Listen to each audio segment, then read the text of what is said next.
You fighting in the Falklands War? Yeah, I was on HMS Hermes. We spent the whole time there. How would you explain the Falklands to the listeners out there? Well, it's definitely not north of Scotland, yeah. Which I thought it was when...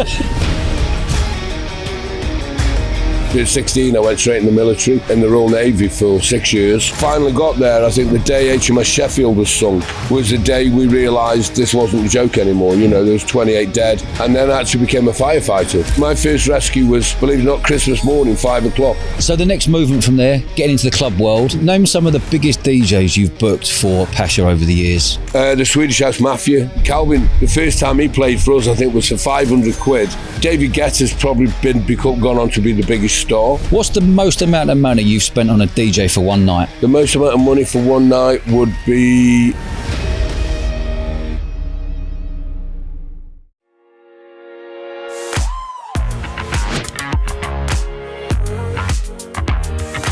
Danny, welcome to the show, mate. Thank you very much. Yeah, very much looking forward to this one. We're on, as everyone knows, we're on the island of Ibiza. We're doing an Ibiza series right now, and we've got the wonderful guest Danny coming in today, which is fantastic. So let's roll all the way back, Danny. What was the first time you ever came to Ibiza? Well, the first time I actually came on holiday in the late 70s, just prior to joining the military, and then I came back, I suppose, to work for the first time in about 1995. Yeah. We did a Renaissance show with Manumission at Coup at the time. So for the listeners out there, Coup Nightclub on the island was massive back in the day. Yeah, it was huge. I mean, it's 10,000 people, yeah. You know, and it turned into Privilege after a while. And now it's been redone again and will reopen, I think, next year as Universe with the guys from High and Ushuaia. Oh, wow. Which will be incredible. But yeah, it was a huge venue. I mean, I'd never been a venue that size, and we were hanging clouds up in the roof of the building on these rickety ladders. I mean, health and safety out the window, as you can imagine. And and you know, bringing in some of the biggest DJs in the world at the time. So that was my real first experience of working and living in Ibiza. Amazing. What was the first thing? What was the catalyst that made you come to Ibiza to make you go, you know what, I want a piece of the action out here in the 90s? Because in the 90s, it was kind of anything went really on the island. What was it that made you go, I want to actually be working out there? Yeah, I was working for a company called Renaissance at the time, which was a big touring, electronic music touring company and record label. And we had DJs like Sasha and John Digweed and Carl Cox and so on playing for us. Then we got offered to come out and do an event here in Ibiza because the UK scene was blowing up in Ibiza. It was how they were filling their clubs at that time. If you got a big promoter in like Cream or Ministry of Sound or Renaissance or Manumission, the clubs were packed. So the Spanish club owners were bringing out UK promoters. Yeah. So it was more them bringing us out here than me particularly wanting to come out here. It was only after when I came out here and had such a great time and just instantly fell in love with the island that I knew at some point I'd got to live here, you know? Yeah. Were you a promoter at heart, or would you have a different background to make you get into the dance world? No, I had a totally different background. I mean, just at 16, I went straight in the military. I was in the Fleet Air Arm in the Royal Navy for 6 years, and then I actually became a firefighter for 10 years when I left the military. Just after the Falklands War, I left the military, and then fought fires for 10 years, and then unfortunately I had to leave the fire brigade because of problems with my eyes. I kept getting these recurring ulcers in my eye, corneal ulcers, and then I didn't know what the hell I was going to do. I mean, I went to the job centre, and the woman said, well, what do you want to do? You know, what job do you want to do? So I spent 6 years on an aircraft carrier and 10 years fighting fires. What do you think I want to do? You know, give me something with some adrenaline at least. Yeah. So she was really nice, actually. She said, go away for 6 months. We'll send you a check, get your head together, come back when you're ready, and we'll discuss again, which was lovely. Yeah. It just so happened that within a month, one of my friends that owned Renaissance offered me the job to do their logistics and sort of festivals and events.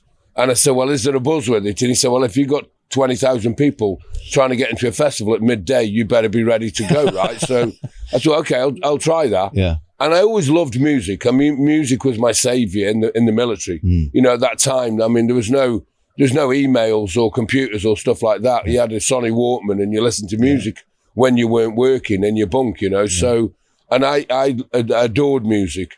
So that transition then into a world that was very cowboy. I mean, it was the Wild West. Yeah. Electronic music, at the end, electronic music started off with people selling drugs. I mean, ultimately, that's what the scene was. Yeah.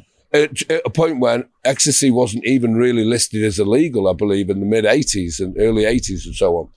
So one of the nice parts of being in this industry is I've grown up with the industry. I remember when it didn't exist, there was no electronic music industry, and now it's worth about 12 billion a year. So it was a nice evolution. So yeah, no, my past was very different than electronic music. I just want to roll back a little bit there. You said you were in the Falklands. Were you fighting in the Falklands War? Yeah, I was on HMS Hermes. Wow. We worked on Commando Squadron of Sea Kings, and you know, we spent the whole time there. We went from the very beginning till the end. Saw a few missiles fly past my ship. One of them, in fact, two of them sunk Atlantic Conveyor, which was about half a mile away when it got sunk. How old were you when you were out there? I was 19 at that point. So you were 19, you did that for 6 years? I did military for 6 years, yeah. And how long were you actually out in the Falklands for? I think it was 6 months. Bloody hell. Start to finish, yeah. How would you explain the Falklands to the listeners out there? Well, it's definitely not north of Scotland, yeah. which I thought it was when the careers guys, I was actually changing I was east to leave, and I was changing the clutch on my Fiat X19 at the time. And my mum came out into the backyard saying, "Danny, there's two guys in uniform." And I was like, "Oh my God, what have I done? Yeah, I've done something wrong. I've messed up here." And they said, "Listen, you got 24 hours, get back on board ship or you'll be classed as a deserter." And I'd seen something on the news about the Falklands, and instantly I thought that was the Orkneys, you know, something in Scotland.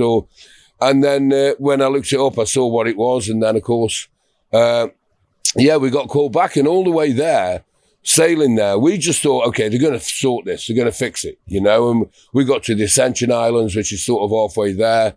Was the first time we went to action stations for real, because they detected some stuff. We thought it was Argentinian submarines, and it ended up being Wales, you know. So, but it was the first time the klaxons went, hands to action stations, so on and so forth, and this real buzz hits you. And, you know, it's one thing now, having been in that situation, and having gone to action stations sometimes 2 or 3 times a day, military training is incredible. I mean, you really take over, and there is very little room for not doing what you're trained to do. You just do it. It's like clockwork. So, hats off to the military trainers for sure. What was your mindset like? 19, or you're out there for 6 months, where you must have been in your 20s at that time. What was your mindset like, knowing you're going to war? Yeah, well, like I say, on the way there, we didn't believe it. You know, you're like, well, the politicians will work this out. And then when we finally got there, I think the day HMS Sheffield was sunk was the day we realised this wasn't a joke anymore. You know, there was 28 dead. One of our destroyers went down with HMS Sheffield, and it just went on from there. I think we lost about 8 ships in 6 months. I think we lost more men in the Falklands in 5 months than we did in Afghanistan in 20 years. Is that right? So yeah, it's a brutal little war. Wow. It really was a brutal little war, yeah. What was your day-to-day there? 12 hours on, 12 hours off. And we had 22 SAS D Squadron on board. We were hot bunking with them, basically. Our ship was at 3,000 people. It was normally for about 1,800. Right. So we were literally hot bunking it. Obviously hot bunking because the bed never gets cold. Yep. You get out, they get in. And we had obviously Royal Marines on board. We had all the Commando Squadrons, Sea Harriers, some RAF Harriers. So it was just round the clock working. And if you weren't, even when you weren't working, if you went to action stations, you had to get to your place of work. Or if you were too slow at doing it or whatever, then you had to hunker down wherever you were. So it's scary when, I mean, one day we were up on the flight deck and loading a depth charge onto a Sea King, and we came under attack. And a good friend of mine, Dean Benigman, who also actually went out to become a fireman after, we went hands to action stations. Then we went to quarter stand 2, which means there's a missile released and it's coming in at you. And I was on the floor and I looked at Bedders and he was just running round in a circle. You know, and I was like, Bedders, what are you doing? And he said, I'm just running, you know, and these stupid giggles take over. Yeah. You know, I understand what trench humor is. Yeah. You know, anybody who's been in that situation understands that it's a situation where you either laugh or you cry, and mostly you laugh, you know, and it sounds stupid, but it is a really nervous giggle and it just takes over you. So, it was a strange time for sure. So you did that 6 years, you moved on, military, then went into the firefighter. You did that for 10 years. Why straight into as a firefighter? You know, coming out of the military, it's sort of a natural move. I didn't want to go. It was either police or fire brigade. I didn't particularly fancy the police. So I was, you know, sort of in the middle of that. The fire brigade, I think, having witnessed a bit of death and destruction, I thought the idea of actually helping people really resonated with me. It really helped me to think forward and not think back. You know, I think a lot of guys that suffer with PTSD, I mean, I may be wrong, and somebody may correct me, but I think one of the problems is they tend to dwell in the past, and they keep thinking and reliving and going over in the mind, and sometimes that's either via dreams or just themselves. I think if you can, and you're lucky enough to move forward, certainly in a job like the fire brigade, you tend to think of the future. I mean, we were doing over 1,000 calls a year at my fire station in Longton, next to the M6, lots of M6 car pile-ups and smoke. At the time, you got to remember, early 80s, people were smoking in bed. There were, you know, chip pan fires. There was a lot more fires than there is these days. There wasn't the safety precautions, the smoke alarms, stuff like that. So it was a little bit more fierce. And I think going into that kind of job really helped me to refocus, you know, and there's nothing like pulling somebody out of a fire, really. It's an incredible feeling when my first rescue was, believe it or not, Christmas morning, 5 o'clock. I pulled a young girl out that was unconscious in bed.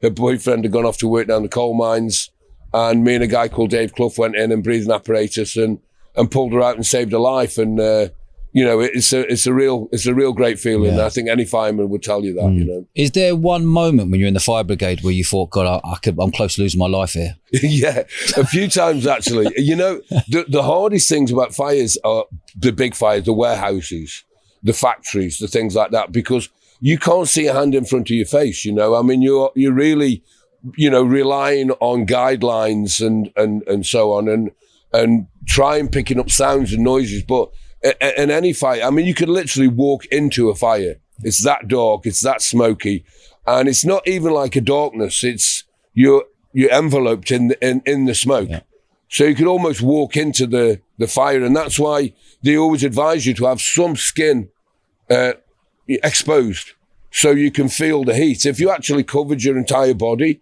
then there's a good chance you would literally walk into the middle of a fire. And you obviously need to stand off a fire to fight it. So the other thing is, when you hit a fire with water, certainly in an enclosed space, then what comes back at you is like a superheated steam. Right. And that's just like being boiled. So again, you really need to judge what you're doing. But yeah, a few times where I've thought, my God, I'm lost here. I don't know how to get out. You know, and then remember, oh, got a guideline, okay, I've got to go that way, or it can be scary, but again, great training. You know, it's another thing where that muscle memory, and you've done something often enough that you can keep your cool and deal with it. But and that's down, like the military. I think fire brigade training is second to none. Yeah, totally. So the next movement from there, getting into the club world. You mentioned Renaissance. Explain to the listener what Renaissance was back in the day. Well, Renaissance was like a brilliant promoter. You know, I think anybody who knows electronic music, they brought out the very first mixed CD compilation by Pacha and Digweed. It really started the ball rolling with, you know, people buying CDs that were electronic music. They did shows all over. We were doing shows in Dublin and London, at the Old Cross in London and King's Cross. I used to do that once a month. Dublin, the Tunnel in Glasgow. And then basically all over the UK, we were doing gigs, sometimes 3-4 gigs a week, going to different clubs. Because at the time, what you got to remember, what really happened then as well, the raves became illegal. And so we're talking early 90s here. Yeah, you're talking early 90s. And what really happened there is when the raves became illegal, it saved the lives of nightclubs. Because at that time, nightclubs were dying. They were on their ass because everybody was going to the raves. And then when they made them illegal, the DJs and the promoters had to move into nightclubs where they could do that. They could deliver their product legally, and it breathed new life into nightclubs. Suddenly nightclubs like Cream, Ministry of Sound, you know, these clubs were opening up, and they were huge, you know, and probably 5 years before, there was clubs that were only 1,000 capacity getting like 100 people, 200 people in them. So that was a real switch in the industry there. So you were working with the promoter Renaissance. What was your actual role in that back in then? I started off doing logistics with them. Yeah. So it was, if we were doing a festival, it'd be all the stage, the lights, the sound, the tents, all the rest of it. Then I also evolved into booking DJs, working with my ideas of design, of marketing and so on. So I sort of evolved with the business. And what I found, to be honest, I suppose having military and fire brigade training, I brought a real level of professionalism and discipline to an industry that was the Wild West. I mean, they were cowboys. Half the time they weren't getting out of bed in the morning, they weren't delivering what I was doing was blatantly getting out of bed in the morning and making our stuff happen. So, and I think that's why me and Jeff, the owner from Renaissance, got on so well, that he really trusted that if I said I'm going to go down to the Cross and we're going to deck it out, we're going to do this and we're going to do that, and we're going to open at 10 o'clock Saturday night, he knew it would get done. And that was the same consistently. So, and I think what's happened now with electronic music is it has become much more professional. I know with our music conference that we do, you can see there's a whole new level of people working within electronic music now. It isn't just a bunch of guys that thought, I know, let's do something, Yeah. What was your movements then with Renaissance to get you out into Ibiza? Were you working with Renaissance at the time to get yourself out to Ibiza, or did you flip to another promoter or another club? No, I was working with Renaissance at the time, and Jeff said, do you want to go to Ibiza? We've been offered this gig. And I was like, yeah, okay, well, let's go. Like, it's 10,000 people. It's a huge club. That's okay. We took this big Luton van, filled it full of decor and production and bits and bobs. And then we got out here and decked the club out. We had these massive fake clouds, sort of aluminium frame with chicken wire, but then covered in this white sort of fluffy stuff. And we dropped these arc lines in them. And we put them all, and then it looked like a thunderstorm. Quality. Like all the lightning flashing through the clouds. So it looked really impressive, even though it was really sort of, tin pot, really. But it, with the lights off, it looked amazing. But, and that was at Coup Club, was it? That was at Coup, yeah. That was a special club, right? Yeah, absolutely. Was it a 10,000 capacity? That was 10,000 cap with a swimming pool. And, and Manny Mission at the time was absolutely crazy. I mean, all sorts of shit were going on there, It was... mad. So when you come out here, you're like, I want a bit more of this. I fancy Ibiza. I like this, and you've stayed ever since. Yeah, well, no, I mean, then when I went back, and then the following year, I got offered by Ministry of Sound to come out and run Ministry of Sound events out here. So I left Renaissance. I went with Ministry of Sound. I was running Friday nights in Pacha, and I absolutely loved it. I fell in love with Pacha massively. It was such an iconic, space, and there's such an amazing history behind it. I got on really well with the owners. Who are the owners? A guy called Ricardo Urgel, the Urgel family, originally from Barcelona. Okay. Sitges. Their first ever Pacha was actually in Sitges, just outside Barcelona. I think they were 50 years old last year. That's right. Yeah, so they started establishing in 1973, wasn't it? Yeah, exactly. So what rough year were you working out on the Pacha then for ministry? Was it 93 again? No, it was 94? No, way later. Then we're looking at sort of 97. 97, okay. 98.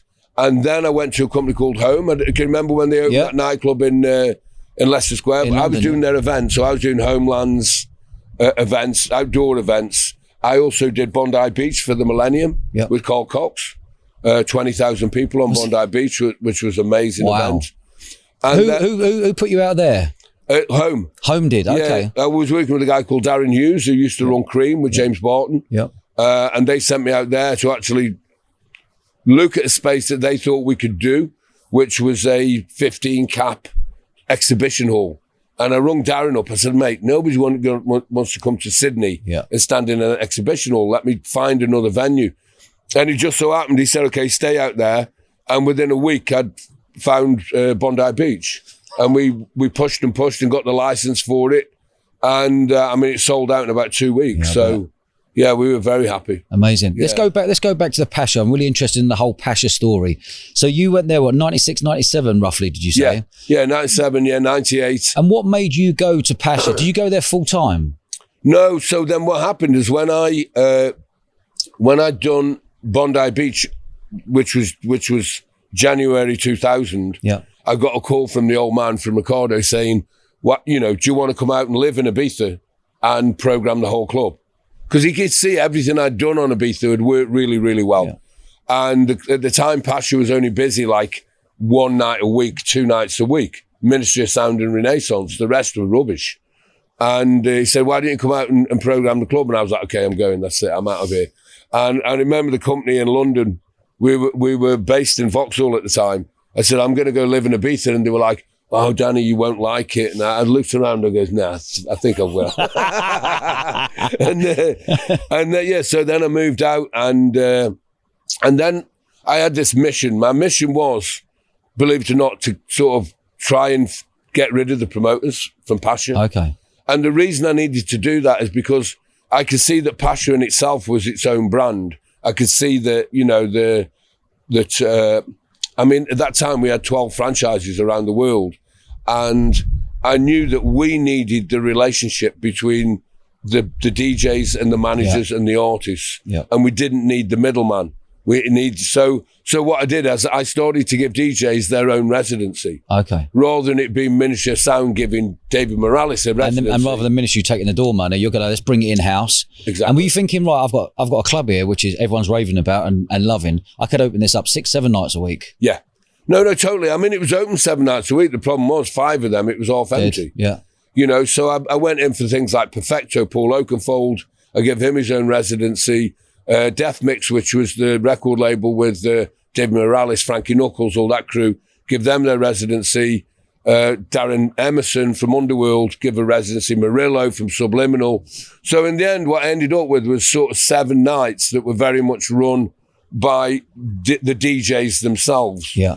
And the agents and the managers really liked that because what it did is it started to allow the DJs to create their own brand. Yeah. It started allowing the DJs to work with guests and DJs that they would like to work with, rather than just being stuck on a bill with other DJs. Yeah.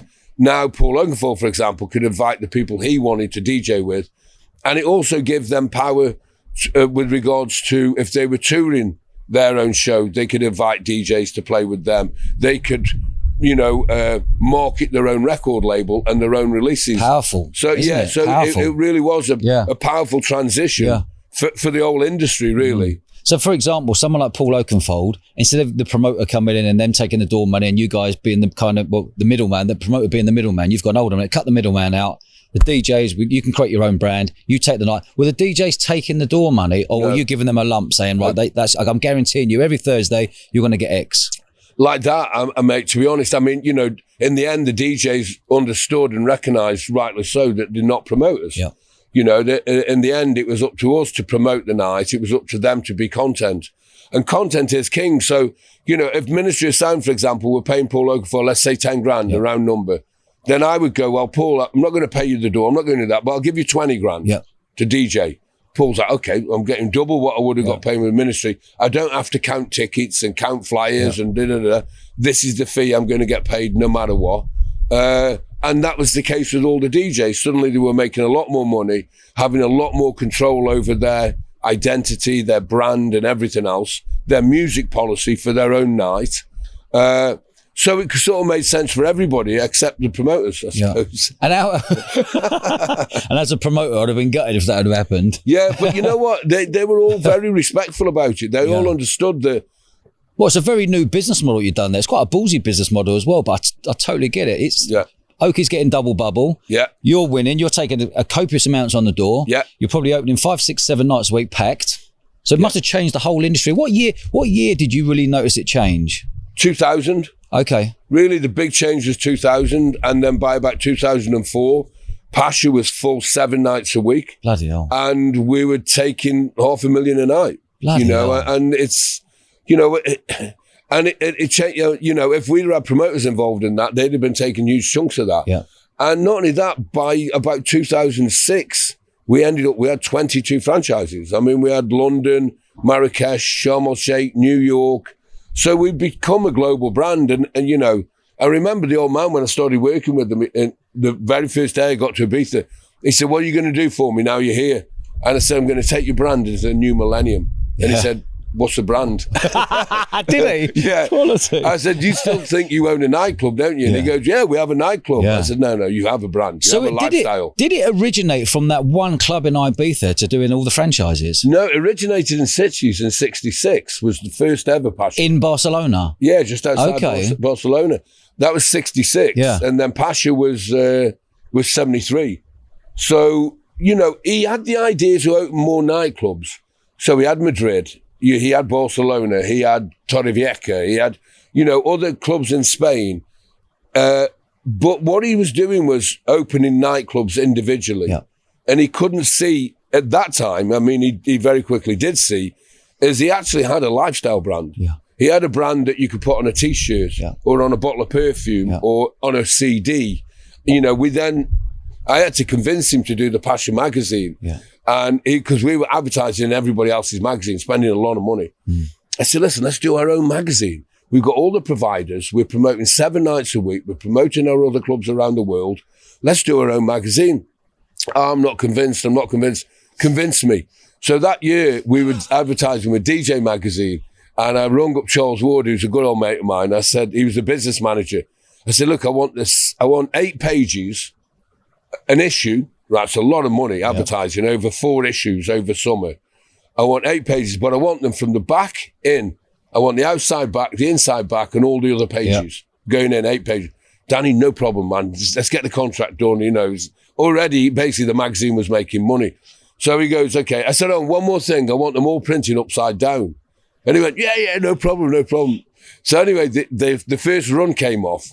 And what I'd done was the outside back, I made it look like the front cover of a Pacha magazine. Yeah, quality. So people think. So if it was upside down in Mambo, it looked like a Pacha magazine. Yeah. So it had the date on it, a serial number, the Pacha, you know, everything like that. Brilliant. And he rung me up. He went, Danny, what the fuck are you doing, man? What are you doing? I'm going to get fired. I said, Charles, man, I'm sorry, but we had a deal. We have a contract, you know. I can't change it. Yeah. And then, he was okay about it, and the owners were okay. They got it. They were a bit pissed off, but they had to accept it. And then what was great is the old man went down to Mambo, saw them lying around in the bars, and thought it was the Pacha magazine. Yeah. Picked it up, looked, and then he realised, and he phoned me, he went, wow, you can do it. Do the magazine. Yeah. And then the next year our good friends managed to convince Jay Jagger to do the first front cover, and then it went on from there. Amazing. You know. So it was like, I had to be creative with, I think, people that thought they were running a nightclub when they were really running a brand, a complete brand, music and fashion and lifestyle. What part did you have to play in it regarding the amount of nights there were? Were you looking at restaurants? Were you looking at clothing brand? Were you looking at taking the brand and creating a solid brand? Was that part of yours? No, not really. I mean, I worked with them on that. We had departments that worked. We bought in departments to work on that. Yeah. You know, Ben Turner, who's a good old friend of mine, partner in IMS, he came in to be the editor of the magazine. Yeah. We bought somebody else to really boost the clothing line, because our clothing initially was more like what do you call it? Like a memory, you know, they were coming and buying a Pacha t-shirt. Like a bit of merchandise rather than a brand. Rather than clothing. Yeah. So we created a clothing line, which you see now in all the Pacha shops, you know. We started a record label and a multimedia department and so on. So we developed that. But my main core, none of that would work or would matter if the club wasn't full. Yeah. So my main task was to keep that nightclub full, keep everybody talking about it, and keep queues around the block. Yeah. If I've got that, all the rest works. Everyone gets paid for. Exactly. Yeah, amazing. And it works. You want to wear a t-shirt of a club that's rammed. You don't want to wear a t-shirt of a club that's empty, you know. Yeah. So. What was the capacity of Pacha in Ibiza? Well, I mean, I think legally it's around about 3,500. But over the night, we put about 5,000 through, because, you know, people come and go, and you're opening at midnight and closing at the time at 7. Yeah.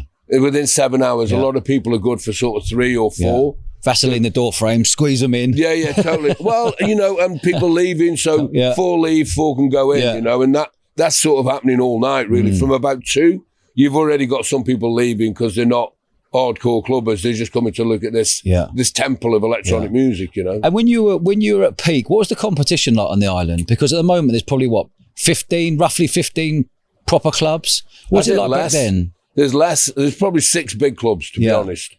And they're the same clubs that we had. I mean, you know, Privilege was open then. That used to be Coup. It was renamed as Privilege. Amnesia was big competition. Fantastic club, Amnesia. Yeah, great. Yeah.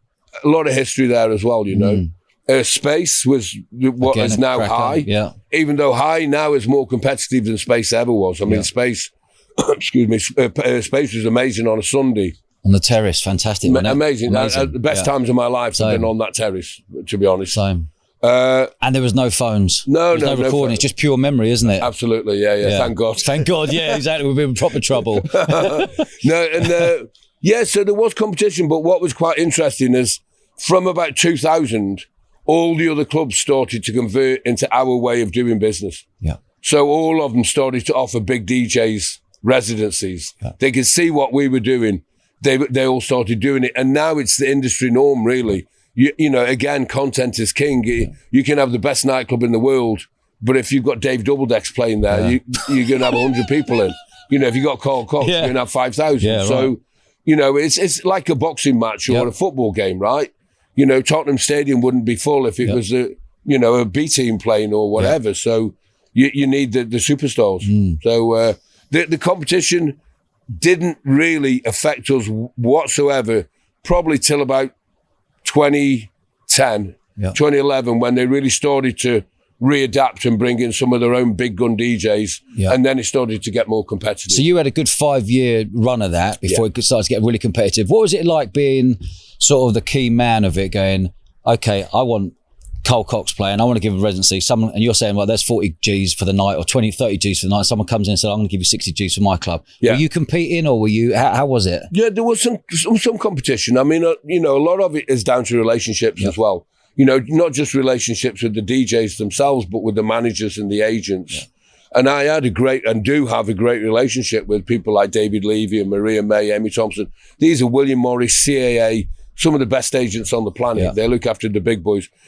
When they think they can trust you, when they know they can trust you, they want to put their golden boy with you because they know he's going to get picked up at the airport, he's going to get paid on time, he's going to get fed, he'll be looked after, he'll be comfortable. It'll be a gig he'll want to do again. You know, an agent's nightmare is to send somebody out and it be a bad show, because the artist is going to call him and say, what the hell are you doing? Why are you sending me there? You know, so a lot of it's to do with relationships. But like right now it is, you know, talking about booking them, my hard work starts now. Between now and about February, I'm probably going to book, or at least again, discussions with about 600 DJs for next summer. Yeah. You know, 170 odd nights, 3 or 4 DJs a night. And really it's them conversations that will determine whether a DJ is going to commit to you. Okay. And a lot of that is down to relationships, for sure. Give me an example of a DJ committing to you. For example, saying, right, he's playing on that night. Is he playing for 5 months? Is he playing for 3 months? Is he playing every single week for that whole summer period? How does it work? All the above, really. I mean, the best residents for me are a 20-week commitment. Yeah. Let's say you want to do every Friday night, and I want a DJ to come and do every Friday night for 20 weeks, and I'm going to pay him, you know, 50 grand a night, plus I'll give him another 10 for promotion, 10 for production, you know, pay a team to work around him. I'm going to give him another 20 grand for guests that he can invite to DJ with him, and so on. So you have a budget. Let's say the budget, for the sake of round numbers, is 100 grand. And you really want to be looking at ideally trying to make about 300 grand on that kind of night. I mean, a typical night in Pacha, if I was paying Guetta, I mean, this was the difference then. You know, I could be paying David 35 grand right at the beginning. The night still be making $500,000. I mean, it was insane. Win-win. Yeah, and then obviously the DJs got wise, which is fair enough. You know, and then David came to me after about 6 years and went, Danny, I'm getting 200 grand everywhere else in the world. I mean, and I went, okay, I'll give you 100 grand a night. And he went, okay, we'll do that. You know, again, but the night's still making nearly £1 million quid, £1 million. So, amazing. Yeah, it's, but again, if they feel comfortable, I mean, I convinced a lot of my resident DJs to go and buy villas, because we were renting them villas, 60 grand a summer. And I said, listen, for 60 grand, you can buy one. We'll pay your mortgage. Now, people go to me, oh, you're buying a bloody villa. What the hell are you doing?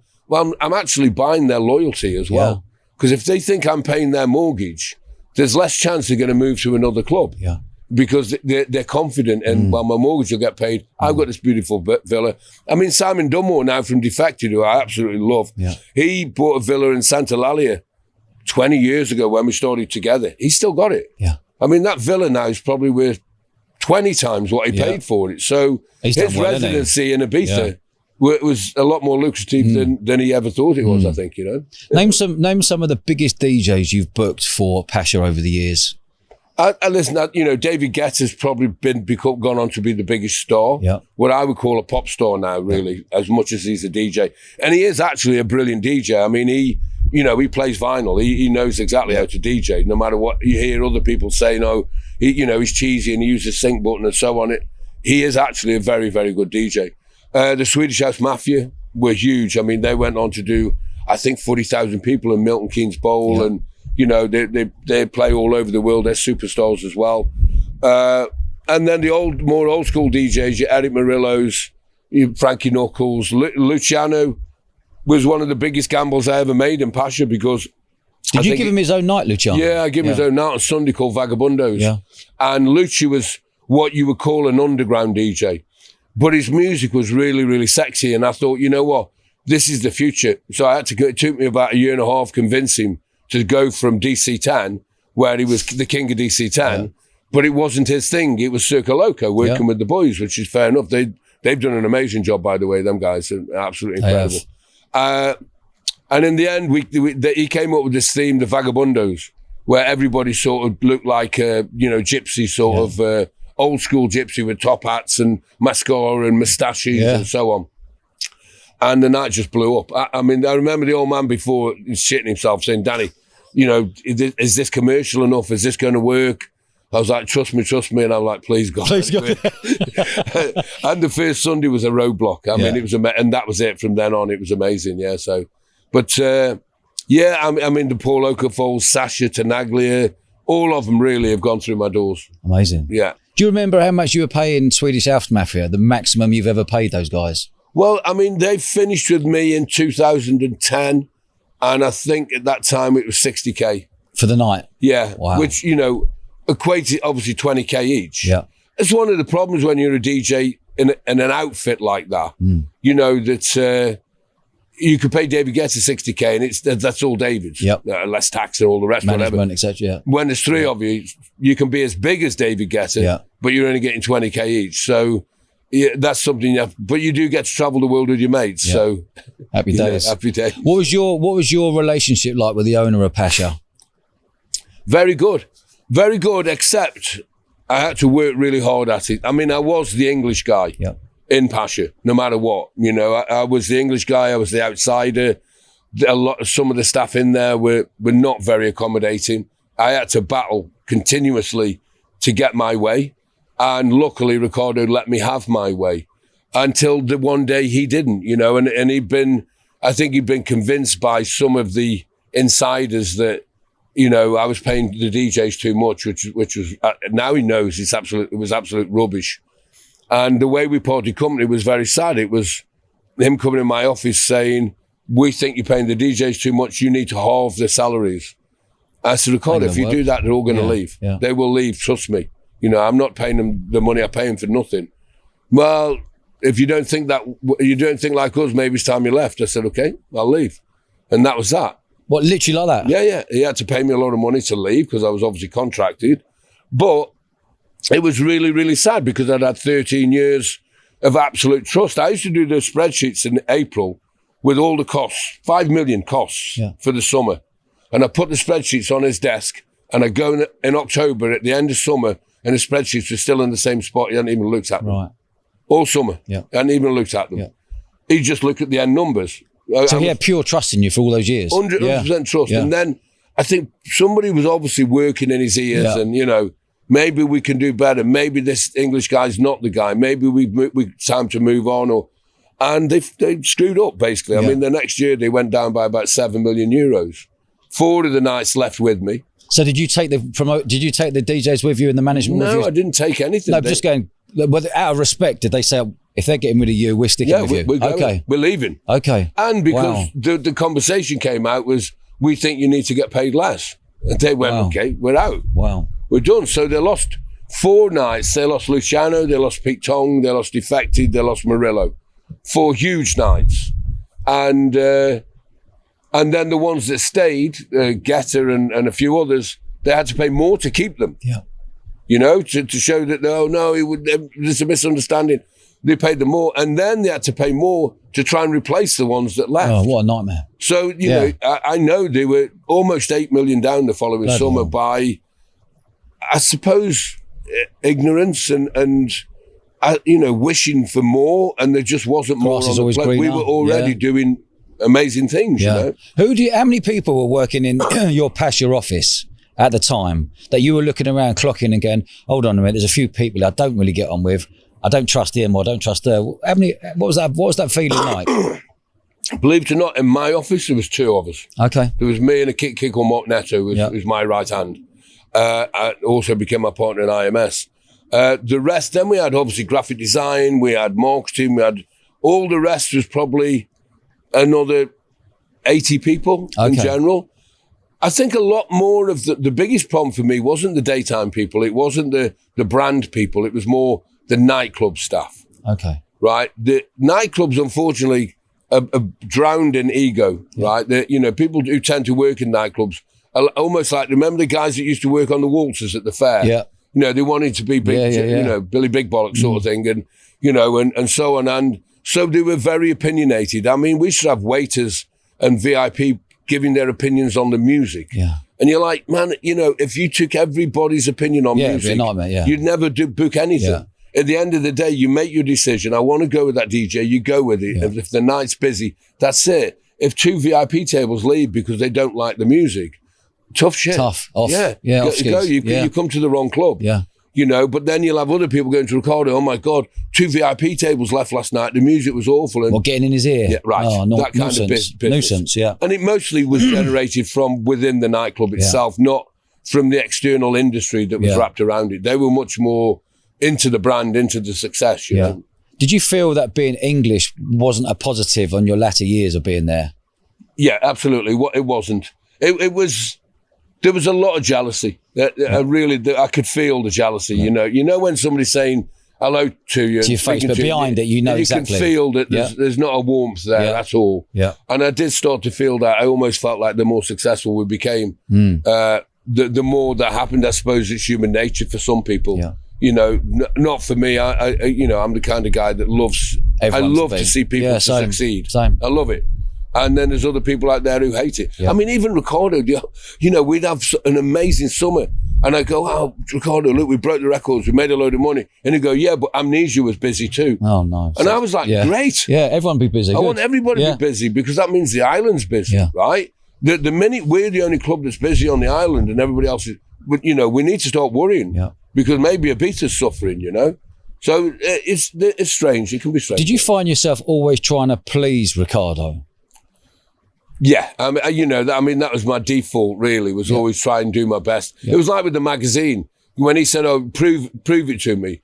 I had to do it. I had to find a way to make him see, so that I didn't have to argue with him. Yeah, I wanted to make him see that, and almost make him feel it was his idea. Yeah, you got to. you know, and so when he saw that magazine and went, "Okay, do it," at that moment, I'm thinking he thinks this is his idea now.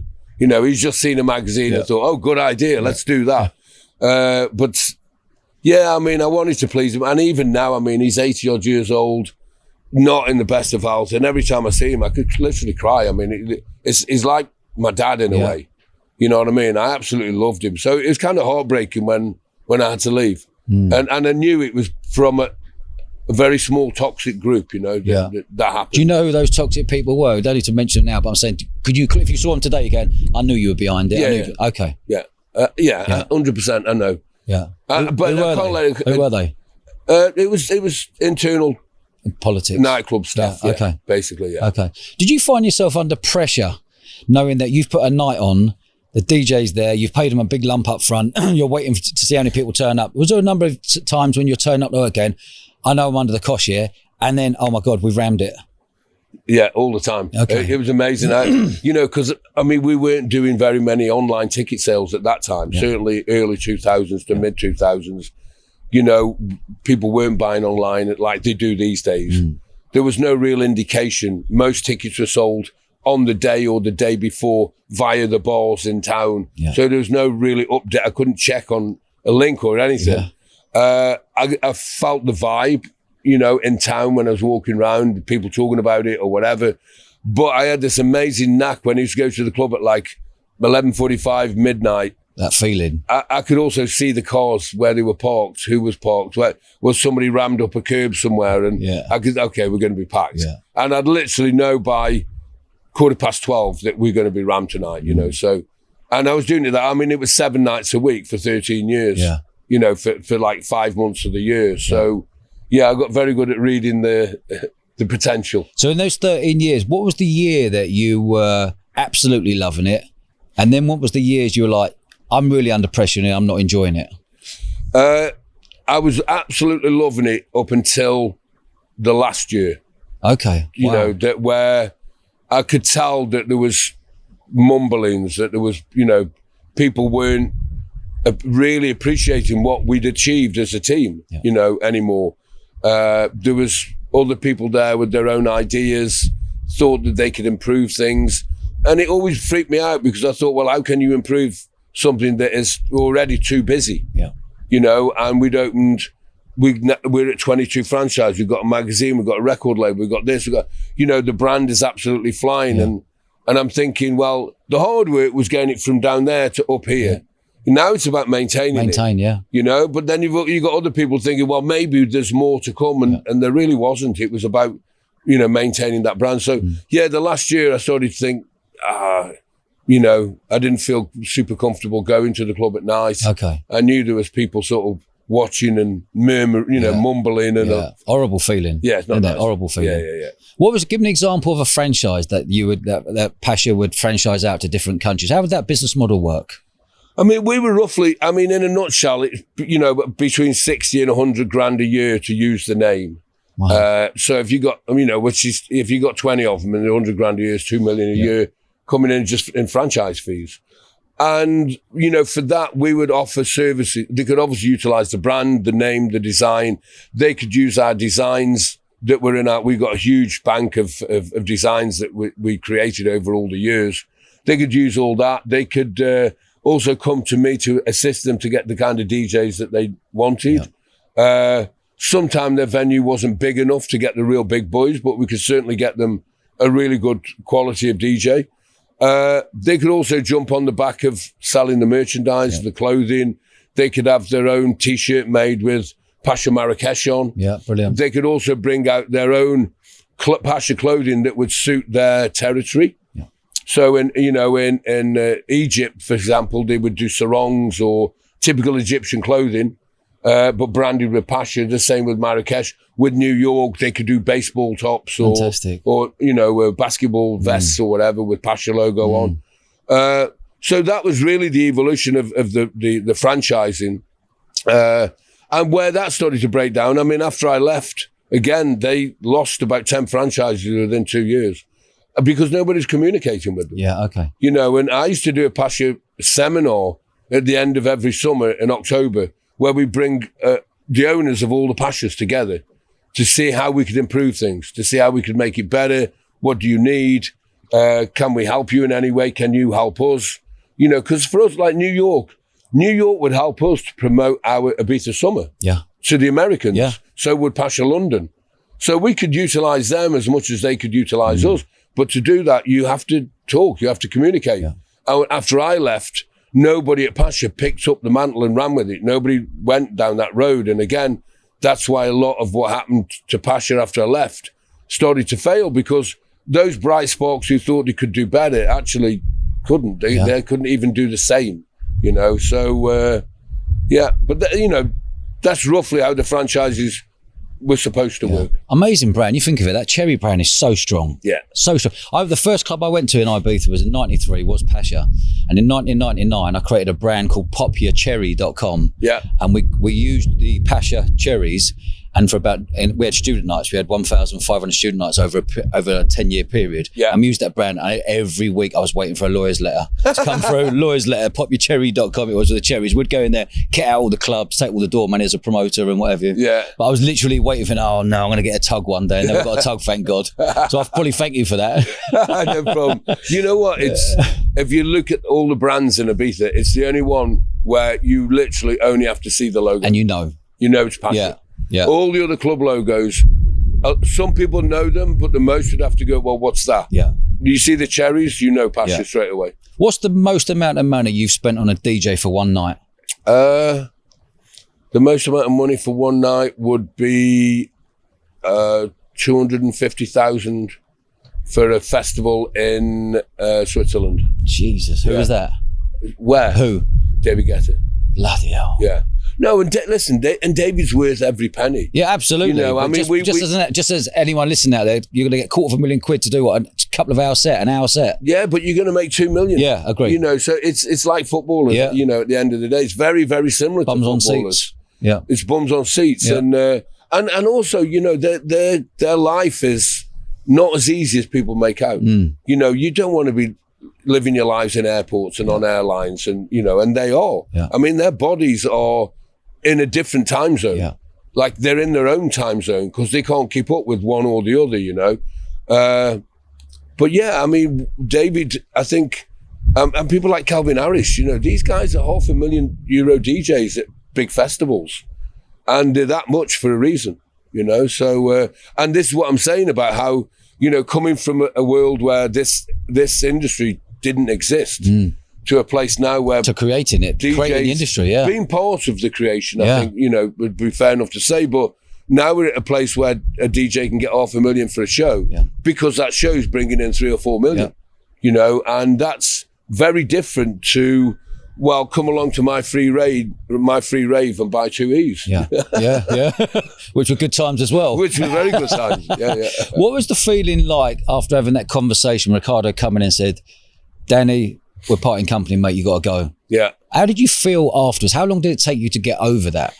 I don't think I've ever got over it. Right, okay. You know, there's still a part of me that just thinks, why? You know, why? And then, listen, I've seen him a few times since, and he's said, biggest mistake I ever made. I mean, he's admitted to it, yeah.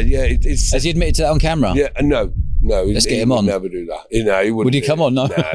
He on the 50th birthday last year, they invited me to go to the 50th birthday, and they put me on a table behind Ricardo.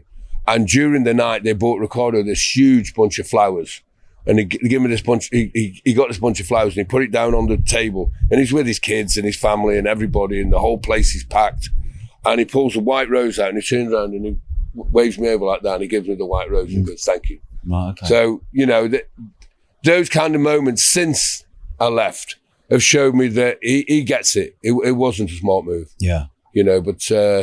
is he still bang on the ball in his 80s? Not really. He's not, okay. Now I think, you know, I saw him a few days ago up in Macau in Santa Gertrudis restaurant.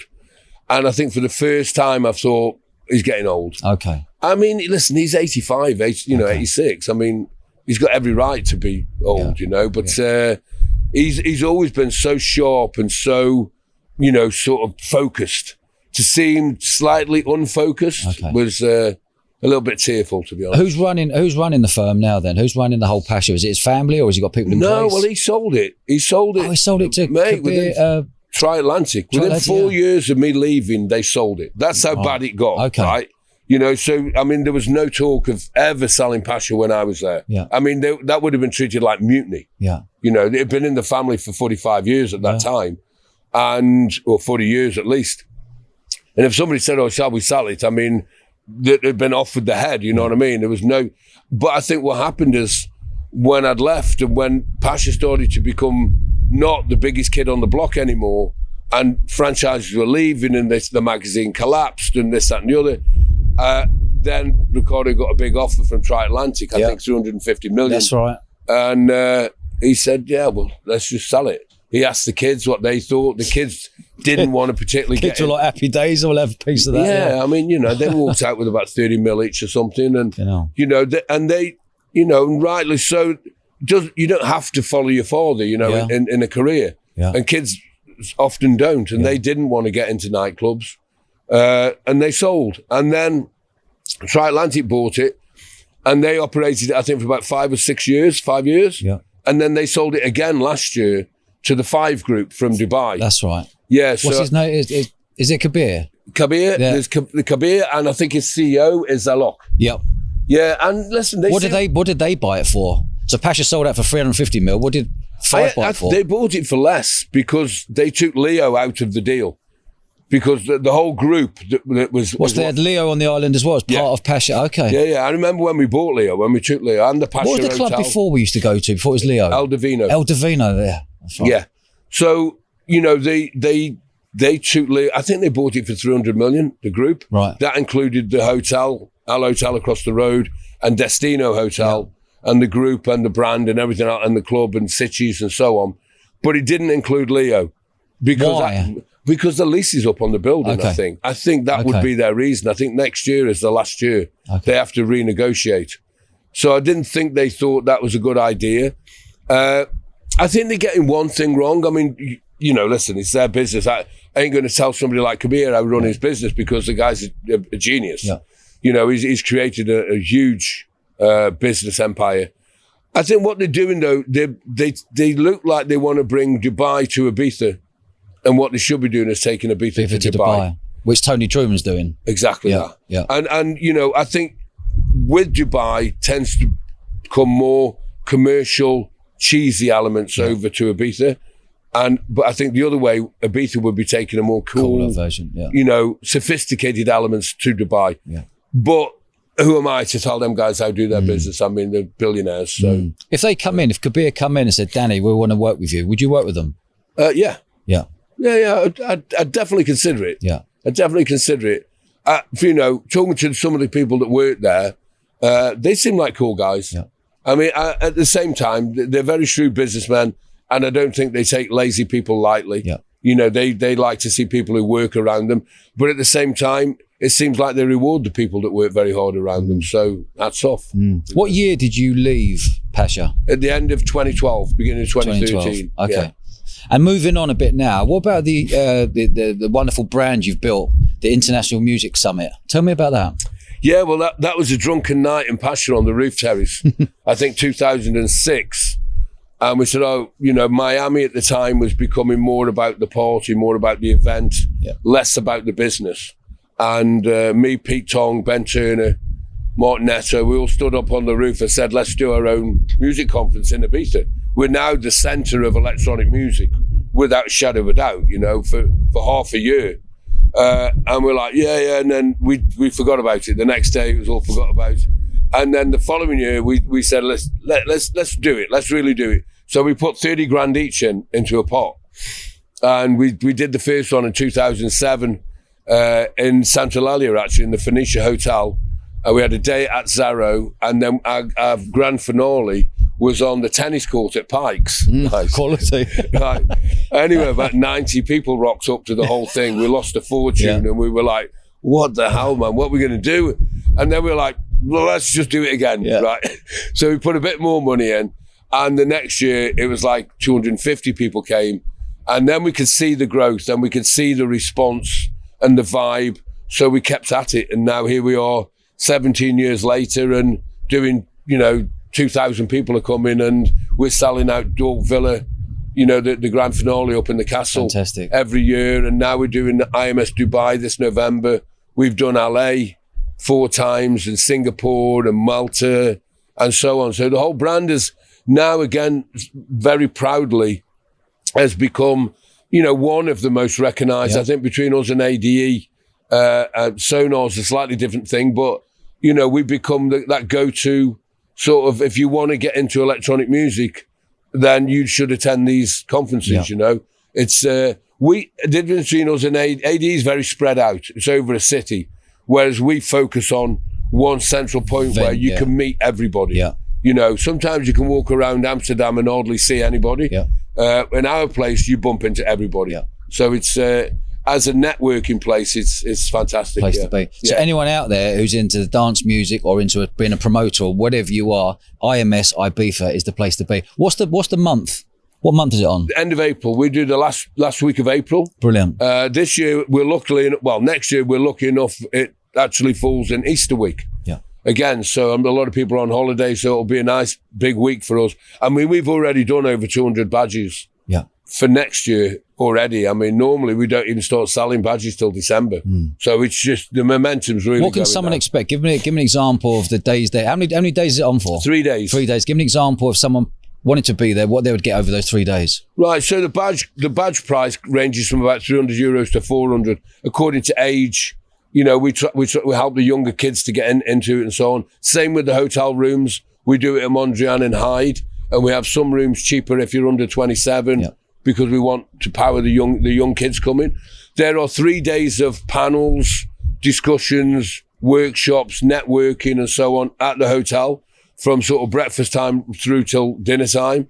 Then every day, the badge gives you access to virtually every club on the island for free before 1:30 in the morning. So you can go and sample all the clubs. You can also go to our big event up in the castle, which is, I don't know if you saw up in Dalt Villa. It's an amazing show. If you go to our website, you can see the picture of it. It's absolutely breathtaking. You know, when you think we're doing a rave in a 2,000-year-old World Heritage Site. Quality. I mean, it's amazing. Sometimes I stand on that stage and think, you know, what would the Romans have thought? Yeah, you know? amazing, amazing. What's your relationship like with Ibiza Council, the government, etc., to give you that venue? Very good. You know, they've been very supportive from the beginning. Yeah. I mean, they're a bit tight with money, but, you know, they've got more important things to invest their money on, I suppose. But we're okay. We can do it ourselves. They're just very accommodating with helping us to get the venues that we want. I mean, they first gave us that venue in year 2. So 2008, they gave us the Dalt Villa venue. We couldn't quite believe it. Yeah. And since then, it's just gone on to be this iconic annual event that sort of everybody has to go to, you know.